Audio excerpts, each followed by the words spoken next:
Ladies and gentlemen, welcome to the Vandy Sports Podcast. Here's your host, Chris Lee. Commodore fans, on your feet. It's time to anchor down.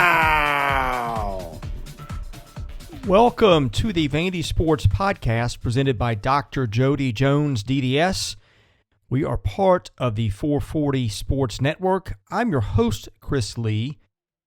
Our guest today is Kevin Ingram. He is one of the two radio voices of Vanderbilt Athletics. Kevin was on the sidelines doing work there in Hawaii. So with that, we'll go to Kevin, and I hope you enjoy today's interview.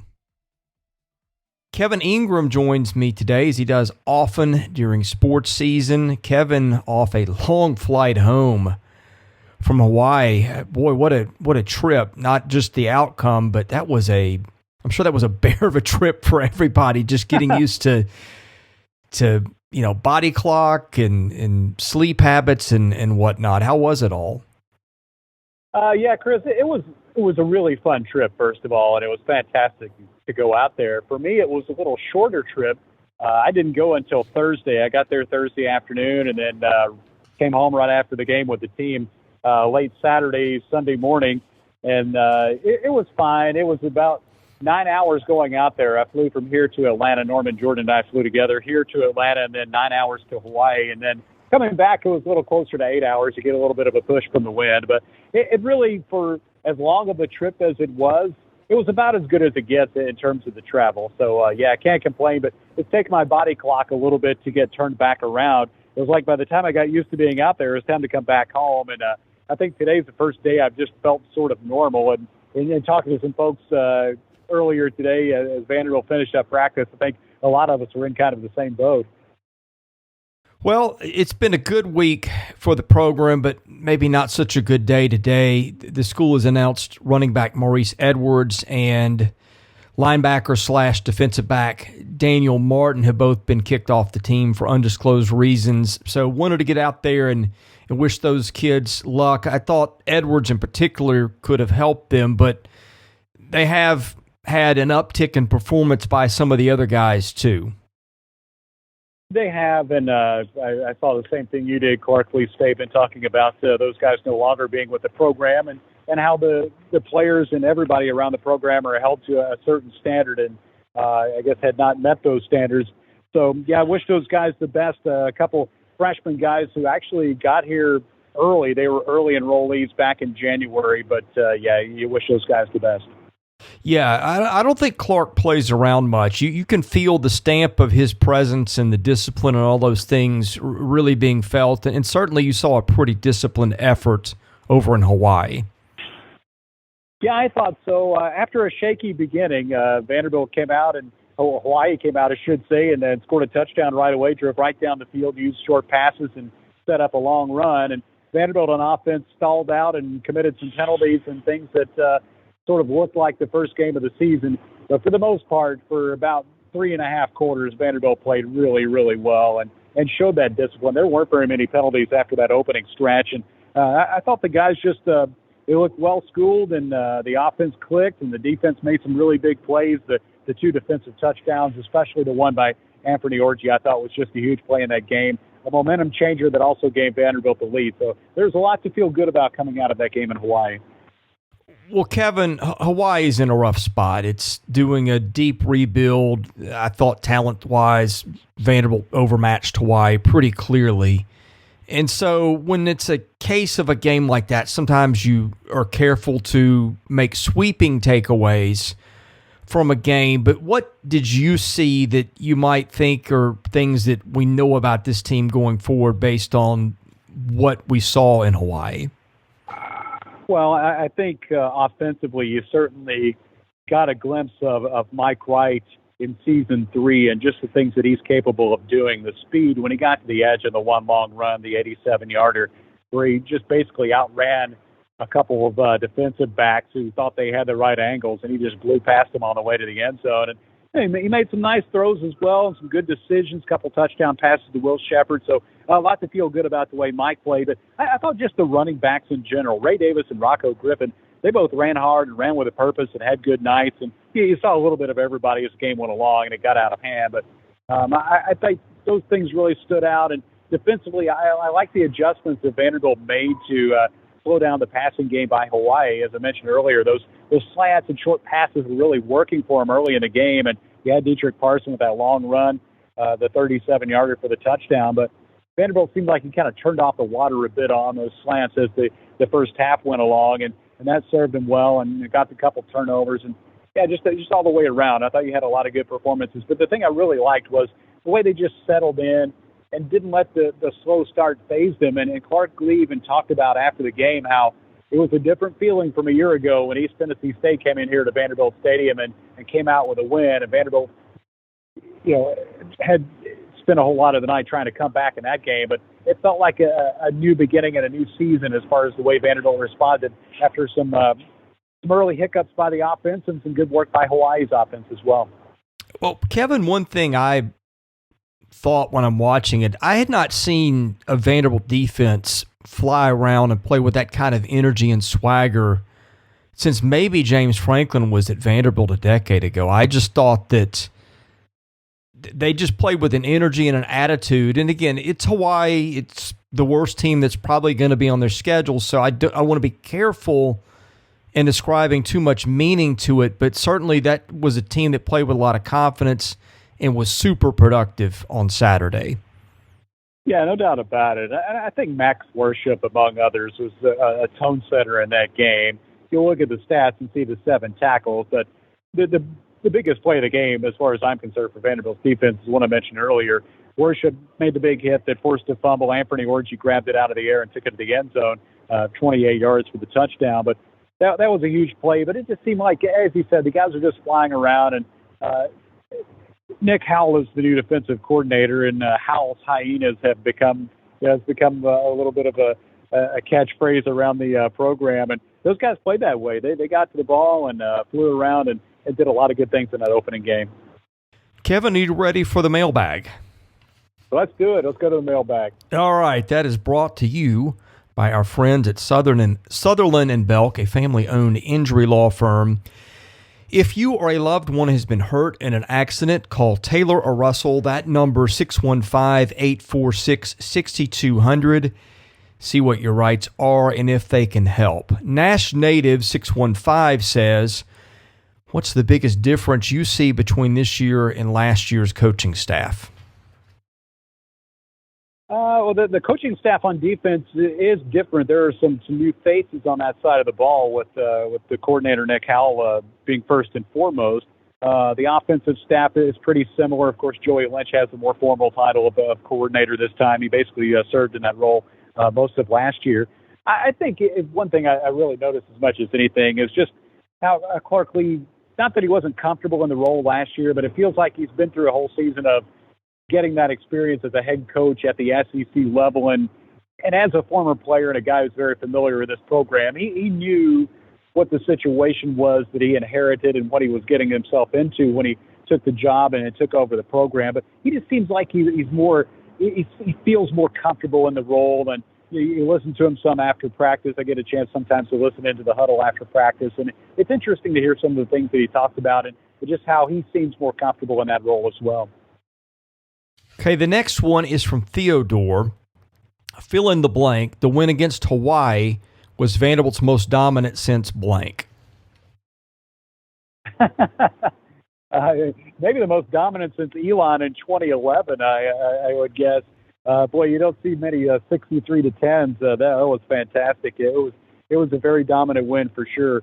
I'd have to go back through the scores and everything and look at that, but yeah, that was certainly a very dominant performance, no question.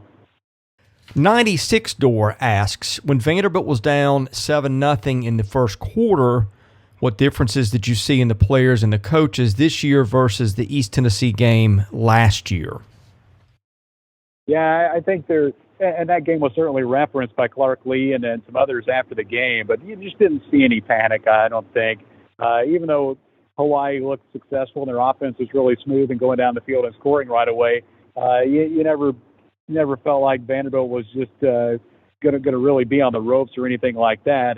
You always talk about those times before and after halftime being important. Vanderbilt's score was 6 minutes to go, in the second quarter, and then came right out in the third quarter and put up 35 points and put the game out of reach. Vanderbilt was ahead 21-10 at halftime, and he scored 3 more times in about the first 7 minutes or so of that second half, and it was over with after that. But that's the thing that I really liked. It's just the way Vanderbilt not only responded after some early adversity, but really slammed the door and didn't give Hawaii any hope of getting back into the game. You know, it's funny. Clark Lee got a lot of criticism a year ago for just the stoic nature that he displayed before and after the East Tennessee loss. But then you watched him post-game after Hawaii, and then you watched him again yesterday in his Tuesday press conference, and you wouldn't think you're looking at a guy whose team just scored a 53-point win. I think his point all along has been you kind of stay in the middle and stay grounded. You don't get pulled too far with the highs or the lows, and that really is the flip side to his personality that everybody was so critical of last year on display this year under very different circumstances. Yeah, and I think some of that is, again, understanding that it's game one of a 12-game regular season. I think some of it is something that's actually very familiar for Vanderbilt fans. The program that is in the building that's right behind where I'm sitting right now, and that's the baseball program. You think about how many times you've heard "stay in the middle" from Tim Corbin and that program over the last 20 years, and that's served the baseball program well, not to get too high when things are going great or too low when things aren't, and just kind of keep going forward and worrying about what's next. And I think that's, I think that's a lot of Clark's philosophy too, and that's just his personality too. Although I will say there's more fire there than maybe people see or people realize, especially if you, like I say, I've had a chance to listen to him some after practice, and in his own way, he delivers the messages that need to be delivered. So if anybody thinks the fire isn't there, that he's just calm and stoic all the time, that's not the case. Yeah, he just doesn't do it with a lot of screaming and yelling. Exactly. But yeah, I mean, I thought the team played with passion and fire. And again, we talked about that on defense, but maybe some of that just comes from when you're winning. But I think a lot of it comes from his sort of changing the culture and getting buy-in, which he told us he felt like he had in the offseason, and it certainly looked like he had it at the opener.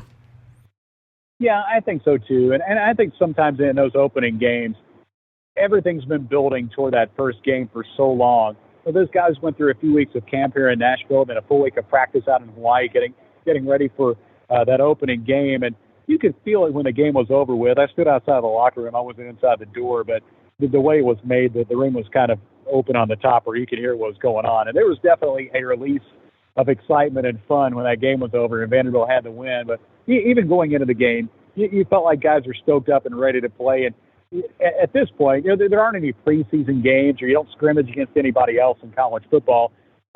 You play against your own guys all the way up until it's time for the opener. And to finally get out there and get a chance to go against somebody else, I think that was a very welcome thing for these players and coaches.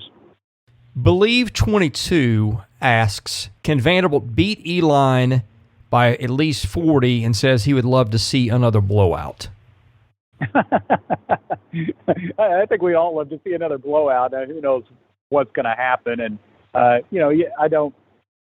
not going to pretend to know how Elon might compare to Hawaii, but you hope that you can come out and just have another solid effort, and you hope there's no drop off or sort of hangover effect from not only the win in Hawaii and it being the way it was, but also the long trip and everybody getting reacclimated to being in Nashville. But I'm all for another victory like the one we saw last weekend. And gosh, any win is cause for celebration. That's one thing I've learned over the years of covering football and covering this team. So yeah, looking forward to Saturday night. A couple more from the listeners before I get to a couple of my own on the next one up against Elon. Willie210 says, when did Kevin decide he wanted to pursue a career in broadcasting? And growing up, did you have a broadcaster you admired the most? Yeah, I really knew I wanted to do this from the time I was a little kid. I was not a very good athlete nor a good player in any sport, and my friends teased me. They always knew if I was going to be involved in sports, it would not be as a player. But I knew from an early age, and I had an uncle who worked in radio, and he got me interested in that as well. So, I majored in broadcasting in college, and so I've known for a long time, and have had a very fun career that's reached the 30-year mark at this point for me. There are a lot of broadcasters I enjoyed and admired. Growing up in Kentucky, the great Caleb Ledford was one of my favorites. Marty Brenneman, Hall of Fame announcer who called the Reds games, which most people who know me know that's my all-time favorite professional sports team. A guy I really came to love listening call hockey is Doc Emmerich. I just thought he was fantastic, and there are lots of. Vince Scully just passed away. To me, he's the icon for broadcasters. Maybe not just sportscasters, but broadcasters. But yeah, there are a bunch. I love the old school guys, Jack Buck, and grew up on Pete Van Wieren and Skip Carey and that crew calling the Braves games. So yeah, there are a lot of guys from my childhood that were fantastic announcers and big influences. This season of the Vandy Sports Podcast has been made possible by my friend Dr. Jody Jones, DDS. When it comes to general or cosmetic dentistry services, Jody is the best in Nashville. Just check out his client list. It testifies to that. He sees movie stars, music stars, athletes, coaches, you name it. Jody is the dentist of choice for stars in Nashville, but he sees regular folks like you and I as well. What people love about Jody's office is the ambiance. It's relaxing, it's friendly. Someone described it to me as a tooth spa. Whether your needs are general or cosmetic, go see Jody today. Call him 615-270-2322. See him at 55 Music Square East, not far from downtown or the Vanderbilt campus. Jody is a former Vanderbilt football player and a huge Commodore booster, so go and talk Vandy sports with him while you're there. Go see Jody Jones today. Thank him for his support of this podcast, because without it, this season would not be possible. Nash Native 615, and this one will be very personal, I'm sure, wants to know your favorite Mark Howard Nashville sports memory. Oh, I've got a bunch. I don't know that I can tell all of them on the air, but Mark was a fantastic friend for a long time, and they're going to be a memorial service for him next week. But we just spent a lot of fun times together on the air and off the air. We did a couple trips, and one of the things that I remember, from working with Mark is all the good-natured arguments we all had, whether it was me and Mark, or Mark and Frank, or Mark and Blaine. And there was one time where Mark and I had this argument. I believe it was about Nolan Ryan and whether he was overrated, properly rated, whatever. And we went back and forth on this. And Mark, I accused him of booking a guest on our show to try to win the argument. And I teased him about this for years, like, Mark, it's over, man. I don't even care about this argument anymore. But I accused him of booking a guest. Of course, he denied it, but I still think he booked the guest to try to make his point. Man, I'm going to miss him so much. He was just an unbelievably talented sports talk guy, knew so much about everything, and just a really good guy too. I know obviously you knew him much better than I did off the air, but I got to know him a little bit. Mark was always very kind and gracious to me, and I just was heartbroken to hear of his early passing. Yeah, no doubt about it. I think everybody was, and he was more than just somebody I worked with. I mean, he was a really good friend, and we stayed in touch all the way up to the end. I had just talked to him a few days before he passed away. We texted all the time, and I found myself really missing him. It didn't even occur to me how much I talked and texted with him until after he was gone. And I'll still see something about the Yankees or be watching some game and want to text him about it, and can no longer do that. But we'll all miss Mark for sure. Well, Kevin, a few Elon-related questions maybe if you've started your prep. What are you looking for in that game from both sides? Honestly, I've not done a lot of prep on the team Elon just yet. I just want another solid performance by Vanderbilt, just a clean performance, come out, maybe get off to a better start than the Hawaii game. If there's one knock on that game, is It was a little shaky at the beginning, but of course it's also a first game, and you got to keep that in mind and keep that in perspective. But yeah, I just want to see another solid performance on both sides of the ball. See the offense be efficient and not a lot of penalties, and run the ball, and see Mike White continue to show the growth and progression and leadership that we've seen out of him, and defense continue flying to the ball and making things happen. Just want to see this team come out and reward the home fans with another good performance. Well, here's the start. Maybe break that streak of touchdowns on the first drive. My goodness. I don't know what it's at now. It seemed like every game in the Clark Lee era, the other team has scored a touchdown on the first drive. Maybe if you win the toss this time, because I believe they won it Saturday and chose to kick, and I'm thinking, oh boy, we know how that went last year. I don't know if the coin toss difference the coin toss choice this time is different if they win the toss. But that's one thing that I think everybody was just shaking their head going, man, the first drive for the defense has just been a disaster for a while. And at some point, if by nothing other than dumb luck, I think that's got to end. Yeah, I think so too. And I always defer. If I won the toss, I would always defer to the second half, because it feels like you can give yourself some built-in momentum coming out of the locker room. But if I remember correctly, the only game that Vanderbilt scored first in all of last year was actually the ETSU game in the opener. I think the Commodores had a field goal to begin the night. But you just want to see a faster start. I'm still deferring. I don't care. However the coin toss goes, I would rather have the ball coming out of the locker room to start the second half.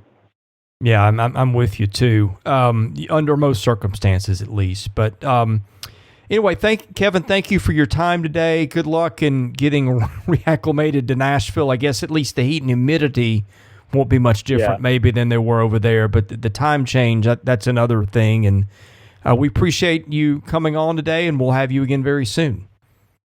Sounds good, Chris. Anytime, man.